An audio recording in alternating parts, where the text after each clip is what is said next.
हमने अभी तक ये समझा कि इन्वेंट्रीज़ की वैल्यूएशन कैसे करेंगे, इन्वेंट्रीज़ की कॉस्ट पे कैसे अराइव करेंगे। एक बार हमें कॉस्ट मिल गई, उसे हमें कंपेयर करना होगा नेट रियलाइजेबल वैल्यू से। नेट रियलाइजेबल वैल्यू से कंपेयर करने के लिए हमें एस्टिमेटेड सेलिंग प्राइस चाहिए, एस्टिमेटेड सेलिंग कॉस्ट चाहिए, और अगर इन्वेंट्रीज कंप्लीट नहीं है तो एस्टिमेटेड कॉस्ट टू कंप्लीट भी हमें एस्टिमेट करना होगा कि कितना खर्चा लगेगा जिसकी वजह से मेरी इन्वेंट्रीज कंप्लीट होगी और मैं इन्हें मार्केट में बेच पाऊँगा। हर रिपोर्टिंग डेट पे मुझे जो इन्वेंट्री वैल्यूएशन करनी है, मुझे उसे लोअर ऑफ कॉस्ट और एनआरवी रिकॉर्ड करना है। आइए एक एग्जांपल के तहत समझते हैं कि अगर मैं फीफो बेसिस पे वैल्यूएशन करता हूं और मेरे पास 150 यूनिट्स क्लोजिंग यूनिट्स बच गई हैं, अब उनकी वैल्यूएशन कैसे करेंगे। आपके सामने ब्यौरा है सेल्स और परचेजेस का कि हमने 2 दिसंबर को कुछ यूनिट्स परचेज़ की, 100 यूनिट्स परचेज़ की जिनकी कॉस्ट थी 500 पर यूनिट। फिर 16 दिसंबर को परचेज़ की, 30 दिसंबर को परचेज़ की, और मैं ये कह रहा हूँ कि 31 दिसंबर हमारा क्लोजिंग डेट है।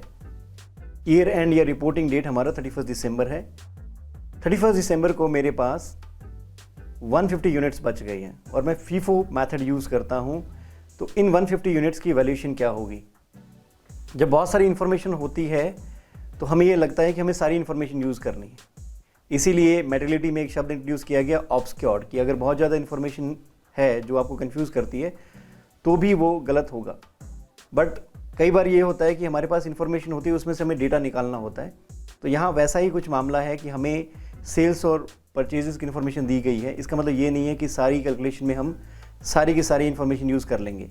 हमें क्लोजिंग स्टॉक की वैल्यूएशन के लिए उन प्राइसेस का जानना ज़रूरी है जो अब तक हमने खर्च किए हैं। अगर 150 यूनिट्स हमारे पास बची हुई हैं, फीफो मेथड हम यूज़ कर रहे हैं, तो एक अजम्पशन होती है कि जो यूनिट्स पहले आई हैं वो पहले बिक गई हैं, तो हमारे पास कौन सी यूनिट्स बची होंगी। तो हमें थोड़ी सी बैकवर्ड वर्किंग करनी होगी कि 31 दिसंबर के पीछे के दिनों में कौन सी यूनिट्स परचेज हुई हैं। तो 31 दिसंबर से पीछे के दिनों में 30 दिसंबर को हमने 70 यूनिट्स खरीदी जिनकी कीमत थी 506। 16 दिसंबर को हमने 60 यूनिट्स खरीदी हैं जिनकी $503 की कीमत है, और 2 दिसंबर को हमने 100 यूनिट्स खरीदी। अब बहुत से लोग इसमें कंफ्यूज हो जाएंगे कि ओपनिंग स्टॉक नहीं दिया गया है। क्या हमें इन्वेंट्री वैल्यूएशन के लिए ओपनिंग स्टॉक की ज़रूरत है जब हम फीफो मेथड यूज़ करते हैं। हमें तो पीछे से वर्किंग ये करनी है कि कितनी यूनिट्स बची हुई हैं, क्या उनकी कीमत अवेलेबल है। तो 150 यूनिट्स की कीमत अवेलेबल है, 70 यूनिट्स की कीमत है $506, 60 यूनिट्स की कीमत है $503। अब 20 यूनिट्स बच गई है, वो 20 यूनिट्स की कीमत में 100 यूनिट्स जो मैंने 2 दिसंबर को खरीदी है उनमें से बची हुई है। अगर उनमें से बची हुई है तो उनकी कीमत है $500। तो ये वैल्यूएशन अगर मैं करता हूँ तो मैं फीफो बेसिस पे क्लोजिंग स्टॉक की वैल्यूएशन आसानी से कर लेता हूँ कि ये मेरे क्लोजिंग स्टॉक की वैल्यूएशन है फीफो बेसिस पे। फिर बात आती है एस्टिमेटेड नेट रियलाइजेबल वैल्यू की। जैसा कि मैंने कहा कि प्रैक्टिकली ऐसा होता है कि जब तक हमारी फाइनेंशियल स्टेटमेंट्स हम प्रिपेयर करते हैं या क्लोजिंग करते हैं, तब तक हमारी इन्वेंट्रीज जो 31 मार्च को बची हुई थी या 31 दिसंबर को बची हुई थी वो बिक जाती हैं। अब इस केस में जो 150 यूनिट्स हमारे पास बची हुई थी 31 दिसंबर को, वो 14 जनवरी, 28 जनवरी, 11 फरवरी को बिक चुकी हैं। जाके देखते हैं सेल्स में, तो हमें ये पता लगा कि जो यूनिट पहले आई हम यही अज्यूम करते हैं कि वो पहले बिक गई। तो इसका मतलब जब बेचना शुरू किया तो जो 150 यूनिट्स हमारे पास बची हुई हैं 31 दिसंबर को, उनमें से 70 यूनिट्स बिक गई 524 के रेट पे, 50 यूनिट्स बिक गई 522 के रेट पे। अब 70 + 50 हो गई 120। इसका मतलब 30 यूनिट्स हमने जो हमारे पास क्लोजिंग स्टॉक बचा हुआ था उसमें से बेची। जब हमने 11 फरवरी को 40 यूनिट्स बेची, उसमें वो यूनिट भी बिक गई। तो हमारी जो सारी क्लोजिंग स्टॉक की इन्वेंट्रीज थी वो सारी इन्वेंट्रीज अगले 3 डेट्स पे 31 दिसंबर के बाद बिक चुकी हैं। उनकी वैल्यूएशन कैसे होगी? उनकी वैल्यूएशन के लिए हमें चाहिए selling price less estimated cost to sell और less estimated cost to complete. इसके बारे में क्या रिक्वायरमेंट है ये देखते हैं कि 31 दिसंबर को हमारे पास फिजिकल इन्वेंट्री है 150 यूनिट्स। इनकी वैल्यूएशन हम फीफो बेसिस पे डिटरमाइन करेंगे। सेलिंग एंड डिस्ट्रीब्यूशन कॉस्ट है 5% और जनरल एडमिनिस्ट्रेशन कॉस्ट है 7%। जनरल एडमिनिस्ट्रेशन कॉस्ट हम इसमें से माइनस नहीं करते हैं, हम एस्टिमेटेड सेलिंग प्राइस में से सिर्फ एस्टिमेटेड सेलिंग कॉस्ट माइनस करते हैं, जिससे हमें नेट रियलाइजेबल वैल्यू मिलती है। तो जो भी सेलिंग प्राइसेस हैं 14 जनवरी को जो सेलिंग प्राइस है वो है 524। अब इस 524 में से हमें 5% सेलिंग कॉस्ट माइनस करके ही हमें NRV का वैल्यू मिलेगा। उसे हम मल्टीप्लाई करेंगे 70 के साथ, तभी हमें नेट रियलाइजेबल वैल्यू मिलेगी 70 यूनिट्स की। ऐसे ही 522 का प्राइस है 28 जनवरी को, इसमें से भी 5% सेलिंग कॉस्ट माइनस करेंगे। ये यूज़ करेंगे 50 यूनिट्स की वैल्यूएशन के लिए। 30 यूनिट्स जो है वो 11 फरवरी को बिकी हैं, उनमें भी 520 के प्राइस पे वो बिके हैं, उसमें से 5% सेलिंग कॉस्ट माइनस होगा। ये हमें मदद करेगा हमारी NRV वैल्यूएशन करने के लिए। तो कुछ इस तरीके से हमारी वैल्यूएशन की जाएगी। पर मैं आपको ये कहूँगा कि सॉल्यूशन देखने से पहले एक बार अपने हिसाब से कैलकुलेशन करने की ज़रूर सोचिएगा, क्योंकि सबसे बड़ी गलती हमारी क्या रहती है, जब हम प्रिपरेशन कर रहे होते हैं या कोई भी क्वेश्चन को अप्रोच करते हैं, कोई प्रॉब्लम को अप्रोच करते हैं, हमारी नॉर्मल टेंडेंसी ये रहती है कि हम क्वेश्चन को देखेंगे और इमीडिएटली आंसर देख लेंगे। आपने अपने दिमाग को इस तरीके से प्रिपेयर किया है कि आपको आंसर तो मिल ही जाएगा। अगर आप क्वेश्चन देखते हैं, इमीडिएटली आंसर देख लेते हैं, तो आपका दिमाग भी लेथार्जिक हो जाता है थोड़ा सा कि ये इंसान मुझे आंसर तो दिखाई देगा, तो दिमाग पे जोर डालने की क्या ज़रूरत है। मैं आपको सबसे बड़ा तरीका बताता हूँ पढ़ना कैसे है, प्रैक्टिस कैसे करनी है, सॉल्व कैसे करना है। आप किसी भी क्वेश्चन को अप्रोच करते हैं तो इस तरीके से अप्रोच करें जैसे आपका आज ही एग्ज़ाम है। क्या आप अकाउंटिंग स्टैंडर्ड में माहिर हैं? क्या इस क्वेश्चन को देख के आप इसको सॉल्व कर पा रहे हैं? अगर आज ही आपका एग्ज़ाम होता और इसे सॉल्व करना पड़ता तो क्या आपका दिमाग आपकी मदद कर सकता था कि आप इसको सॉल्व कर सकें अपने कंसेप्ट के बेसिस पे? अगर आप सॉल्व नहीं कर पा रहे हैं तो इसका मतलब सीधा सा है कि आपका कंसेप्ट क्लियर नहीं है। तो मेरी माने तो आंसर देखने से पहले अपने कंसेप्ट को क्लियर करें। जब तक आप कॉन्फिडेंट नहीं है क्वेश्चन देखते ही इसका जवाब क्या होने वाला है और किस तरीके से ये सॉल्व होगा, अगर आपके दिमाग में ये पूरा फ्लो नहीं बनता है, इसका मतलब आपकी तैयारी पूरी नहीं है। आंसर देखने से क्या होता है, आपको एक टेम्परेरी कंसोलेशन फीलिंग मिल जाती है कि इसका आंसर ऐसे होगा। आंसर देखते ही आपका दिमाग इमीडिएटली उसको प्रोसेस कर देता है कि अच्छा ऐसे ऐसे आंसर लिखा जाएगा। बट क्या रियलिटी में आप तैयार हैं? क्योंकि जैसे ही नया क्वेश्चन आपके सामने पेश किया गया, आपका दिमाग इस तरीके से तैयार है कि आंसर तो तूने दिखाई देना है। मैं इंतज़ार कर रहा हूँ, मैं कोई दिमाग पे जोर नहीं डालूंगा, मैं कोई कंसेप्ट पे जाके छानने की कोशिश नहीं करूँगा कि ये किस तरीके से सॉल्व होगा, क्योंकि मुझे मालूम है कि 10 मिनट के बाद या अगले 5 मिनट के बाद मुझे आंसर तो दिखाई दे ही जाएगा, तो मैं इतना दिमाग पे जोर क्यों डालूँ। आपने तैयार किया है इसे हर बार क्वेश्चन देख के आंसर देखने के लिए, पर एग्जामिनेशन अलग होता है। वहाँ पे जैसे ही क्वेश्चन दिखाई देता है, दिमाग कहता है दिखा दो आंसर, तो आप कहते हो किताब तो है नहीं। वो पूछता है किताब कहाँ है, कहते हैं वो तो घर छोड़ा है। तो क्यों नहीं देखते किताब से? तो हमारा जवाब अंदर से आता है कि देखने नहीं देंगे, पकड़ा जाऊँगा अगर इधर उधर बगल में झांकने लगूंगा। तो कुछ लोग आपने देखा होगा एग्जामिनेशन हॉल में इधर उधर देख रहे होते हैं।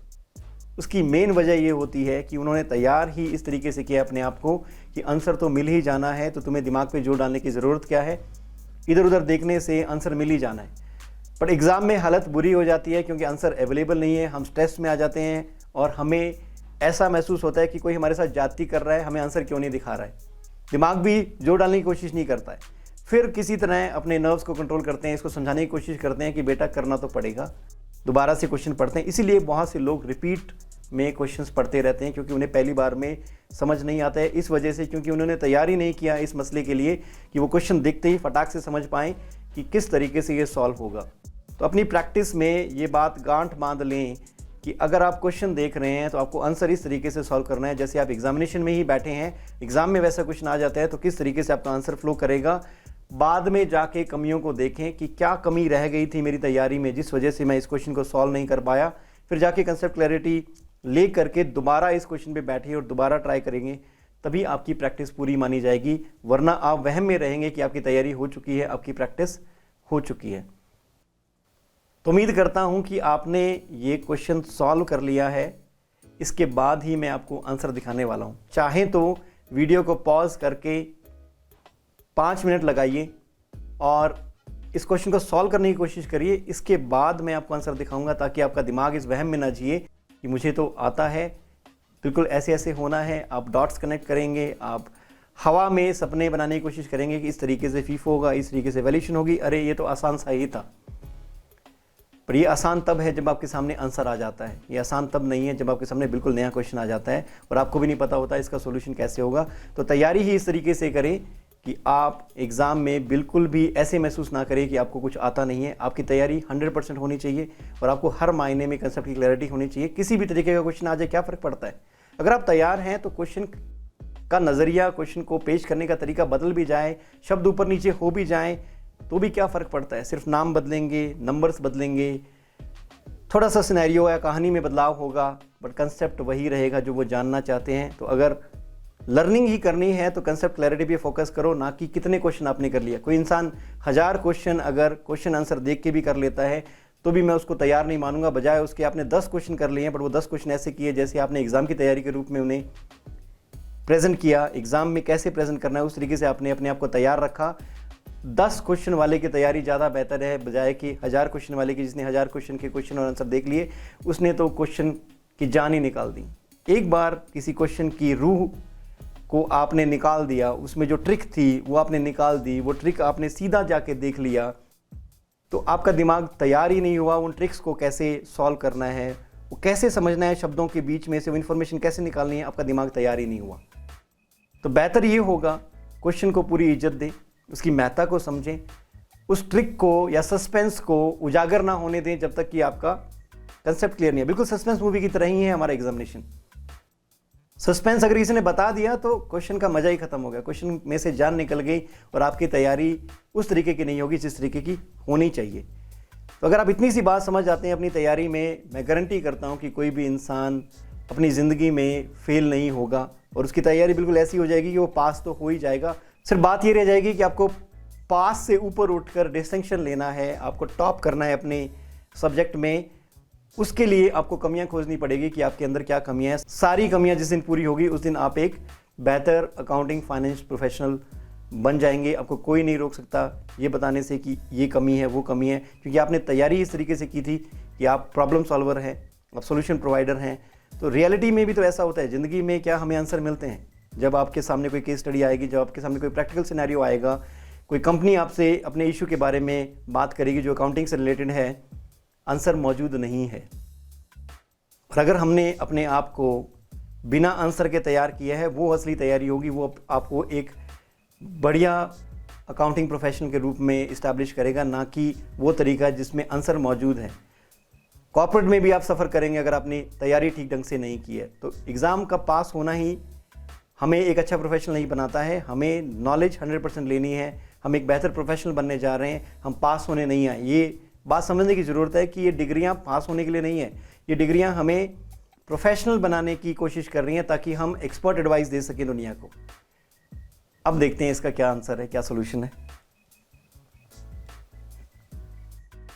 जैसा कि मैंने कहा कि 150 यूनिट्स हमारे पास बची हुई हैं, हम बैकवर्ड में जाके वर्किंग करेंगे कि 150 यूनिट्स हमने किस किस प्राइस पे खरीदी थी। तो पीछे जाएंगे तो सबसे पहले दिखाई देगा 30 दिसंबर वाली यूनिट्स, जो 70 यूनिट्स हमने खरीदी थी, उनकी कीमत है $506।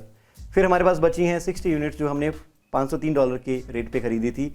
फिर हमारे पास 20 यूनिट्स बचती हैं जिनका रेट है $500। इसकी वजह से हमें कॉस्ट मिल जाती है 75,600 की कॉस्ट है मेरी इन्वेंट्रीज़ की, और मेरा क्लोजिंग स्टॉक का नंबर है वो 150 यूनिट्स है, उनकी वैल्यू है 75,600।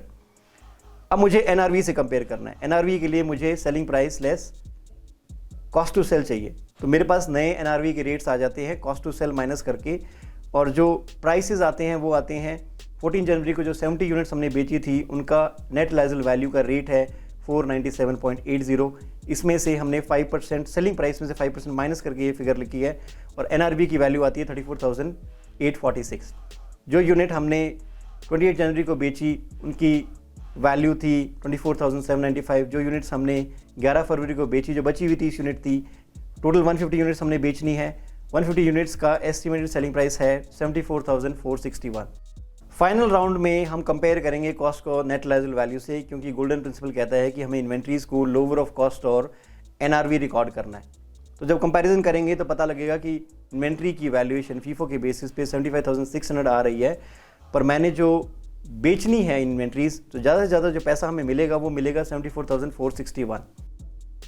तो क्या सही होगा अगर मैं इन्वेंट्रीज़ को अपनी बैलेंस शीट में 75,600 की वैल्यू पे रिकॉर्ड करके दुनिया को बताता हूँ, और अगले साल पता लगता है कि ये इन्वेंट्रीज़ तो कम में बिकी थी, और अगर इनके पीछे 1 करोड़ शब्द लगा दूं तो मेरे ख्याल से आपको ये नंबर बड़ा लगने लगेगा। जैसे ही मैं बोलूं कि 75,600 करोड़ की इन्वेंट्रीज हमारे पास हैं और वो बिकी 74,461 करोड़ में, एक बार के लिए आपको झटका लग जाएगा कि इतना बड़ा नुकसान कैसे कंपनी ने छुपाया। इसीलिए गोल्डन प्रिंसिपल काम करता है। एक indirect impairment mechanism Ind AS 2 inventories में लागू किया गया है, जिसकी वजह से हम कंपेयर करते हैं कॉस्ट को एनआरवी से। लोअर ऑफ कॉस्ट और एनआरवी की वैल्यू पे इन्वेंट्रीज़ रिकॉर्ड होंगी। जो डिफरेंस है वो राइट डाउन ऑफ इन्वेंट्रीज़ माना जाएगा, वो प्रॉफिट एंड लॉस अकाउंट में लॉस की तरह दिखाई देगा। इन फ्यूचर अगर इन्वेंट्रीज़ बच जाती हैं हमारे पास या परिस्थितियाँ फेवर में आ जाती हैं, तब हम रिवर्सल भी कर सकते हैं। अगर बिक गई हैं तो वो इन्वेंट्रीज़ हमारी एंटिटी से बाहर जा चुकी है, उनका पैसा रियलाइज हो चुका है और बिजनेस एज यूजुअल चलता रहता है।